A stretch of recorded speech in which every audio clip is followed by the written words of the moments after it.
இன்றைக்கு உங்களுக்கு ஒரு நற்செய்தி சொல்ல வந்திருக்கிறோம். சென்னையிலிருந்து நாங்கள் கர்த்தர் இந்த நாளிலே இந்த கிராமத்தை எங்களுக்கு கொடுத்திருக்கிறார். அதுக்காக வந்திருக்கிறோம், ஒரு கூட்டமாக வந்திருக்கிறோம். இந்த இயேசு எங்களுக்கு செய்த நன்மைகளை உங்களுக்கு நாங்கள் அறிவிக்க வந்திருக்கிறோம். நாங்கள் இந்த இயேசுவை அறியாத போது, எங்கள் வாழ்க்கையிலே நடந்த பாவ குற்றங்கள் எல்லாம் எங்களுக்கு தெரியாமல் வாழ்ந்தபோது இந்த இயேசுவை பற்றி அறிவித்தார்கள். அந்த இயேசுவை நாங்கள் அறிந்தபோது எங்கள் வாழ்க்கையில் இருக்கிற எல்லா விதமான பாவங்களும் எங்களை விட்டு கடந்து போனது. ஒரு உண்மை தெய்வத்தை நாங்கள் கண்டுகொண்டு அவரை நாங்கள் ஆராதிக்க ஆரம்பித்தோம். எங்கள் வாழ்க்கையிலே செழித்து இருக்கிறோம். இன்றைக்கும் நாங்கள் நல்ல வாழ்க்கையை நடத்தி கொண்டு இருக்கிறோம். எங்களுக்கு 2 பிள்ளைகள். அந்த பிள்ளைகளை நல்ல வழியிலே நடத்தி அந்த பிள்ளைகளுக்கு திருமண காரியங்களை ஆண்டவர் நேர்த்தியாக நடத்தி கொடுத்தார். அதில் ஒன்று குறைவில்லை. பார்த்தீங்கன்னா அநேக குடும்பங்களில் பார்த்தீங்கன்னா ஒரு பிள்ளைக்கு கல்யாணம் பண்ண அடுத்த பிள்ளைக்கு எப்படி செய்ய போகிறேன்னு சொல்லி எல்லாரும் கண்ணீரோடு நிற்பாங்க. ஆனால் எங்களுக்கு அந்த கவலையே இல்லை. அவர் சொல்லியிருக்கிறார், நாளைய தினத்தை குறித்து கவலைப்படாதீர்கள், 15 நாளுக்கு 15 பாடுகள் போதுமானது என்று சொல்லியிருக்கிறார் இயேசு. அதன்படியாக பிள்ளைக்கு முதலில் நான் திருமண காரியங்களை நடத்தி தந்த தேவனை நான் ஸ்தோத்தரிக்கிறேன்.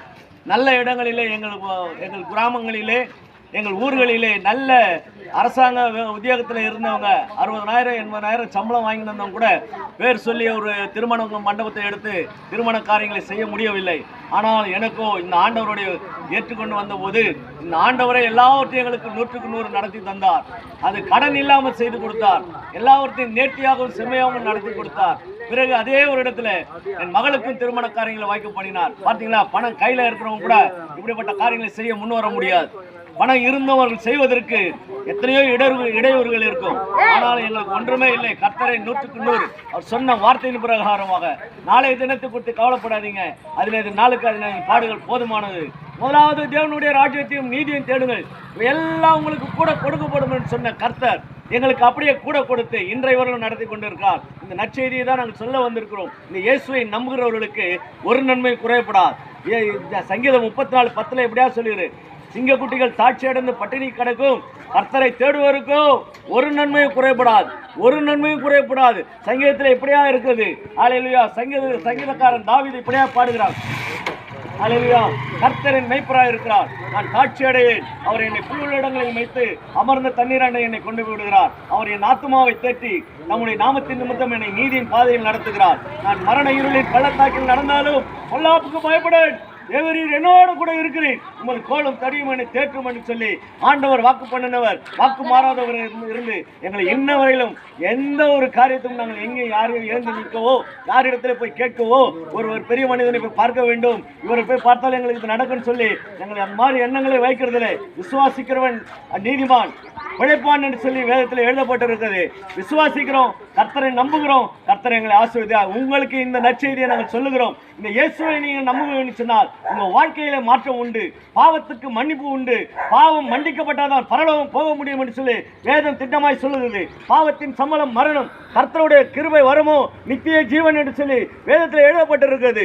பாவத்திலே நாம் மரிப்போம் என்று சொன்னால் நிச்சயமாகவே நம்ம பாதாளம் ஒன்று இருக்கிறது, கண்டிப்பாக அதற்கு தான் போவோம். இந்த இயேசுவை சொல்லும் போது, கேட்டு அவரை ஏற்றுக்கொள்ளும் போது அந்த நித்திய ஜீவனை பெற்றுக்கொள்ள முடியும். இந்த பூமியிலே வாழ்கிற வாழ்க்கை கொஞ்ச காலம், எவ்வளவு நாள் என்று சொல்ல முடியாது. பார்த்தீங்கன்னா இதுக்கு முன்பாக கொரோனா வந்தது, பிறகு அதுக்கு மேலே இன்னுமா அநேக காரியங்கள் தொடர்ந்து வந்து கொண்டே இருக்கிறது. கடைசி காலமாக இருக்கிறது, இயேசு வருகை சமயமாக இருக்கிறதுனாலே அங்கங்கே கொள்ளை நோய்கள் வரும் என்று சொன்னது அவர் வார்த்தை ஒன்றும் மாறுவதில்லை. அது மாறாத தேவனாக இருக்கிறபடினாலே இன்றைக்கு இதை நாங்கள் உங்களுக்கு அறிவிக்கிறோம். இந்த இயேசுவை நீங்கள் நம்புங்க. இந்த இயேசுவை நம்பினால் நிச்சயமாக உங்களுக்கு மோட்சம் உண்டு. இந்த பூமியிலையும் சமாதானம் உண்டு. அவர் சமாதானக்காரனர், அவர் சமாதானத்துக்கு பாத்திரராக இருக்கிறார். அவர் ஒருவரே அதற்காக பலியானார். அந்த இயேசு பலியானதுனாலே நமக்கு அந்த சமாதானம் உண்டு. யோவான் 14:27 எப்படியா சொல்லுகிறது, என் சமாதானத்தை வைத்து போகிறேன், என் சமாதானத்தை உங்களுக்கு கொடுக்கிறேன், ஒருவரும் பறித்து கொள்ளக்கூடாது, ஒருவரும் எடுத்துக்கொள்ளக்கூடாது. சமாதானம், இந்த சமாதானம் கடையில் விற்காதுங்க, எங்கேயோ மளிகை ஸ்டோரில் கிடைக்காதுங்க, தெருவில் கிடைக்காது, சினிமா தேட்டரில் கிடைக்காது, ஒயிட் ஷாப்பில் கிடைக்காது. இயேசு ஒருவரே சமாதானத்தின் காரணர், இயேசு ஒருவரே நித்தியமான தேவன், அவர் ஒருவரே சர்வ வல்லவர், உங்களை மீட்கும் பொருளாக அவர் வந்தார். இதைத்தான் நாங்கள் சொல்லுகிறோம். இந்த இயேசுவை நம்புங்க, இந்த இயேசுவை அறிந்து கொள்ளுங்க, இந்த இயேசுவை பின்பற்றுங்க. உங்கள் வாழ்க்கையிலே, உங்கள் குடும்பங்களிலே நான் சொன்ன அத்தனை உண்மை சாட்சி இது எல்லாம் நடக்கும். இன்றைக்கு பார்த்தீங்கன்னா அநேக குடும்பங்கள், என் பெண் பிள்ளைக்கு திருமணமாகவில்லை, என் மகனுக்கு திருமணமாகவில்லை, நல்ல வேலை இல்லை, வீடு வசதி வாய்ப்பு இல்லை, இப்படி எல்லாம் இருக்கிறது. எங்கள் வாழ்க்கை துக்கத்துக்கு போய்கொண்டே இருக்கிறோமே, கண்ணீர் வேதனை இப்படியா இருக்கிறது, நாங்கள் சமாதானமா இருக்க முடியலன்னுச்சுன்னா இந்த இயேசுவை நம்புங்க, இந்த இயேசுவை நம்பி இந்த இயேசுவை ஏற்றுக்கொள்ளுங்க. இந்த ஆண்டவர் உங்களுக்கு சமாதானத்தை கொடுப்பார். ஆமென். அருகாமையில் தான் சபை இருக்குது. அந்த சபைக்கு நீங்க போவீங்கன்னு சொன்னா கர்த்தர் உங்களை நித்தமா நடத்துவார், உங்களை ஆசீர்வதிப்பார். இயேசுவின் நாமத்தில் பிதாவே, ஆமென். அல்லேலூயா.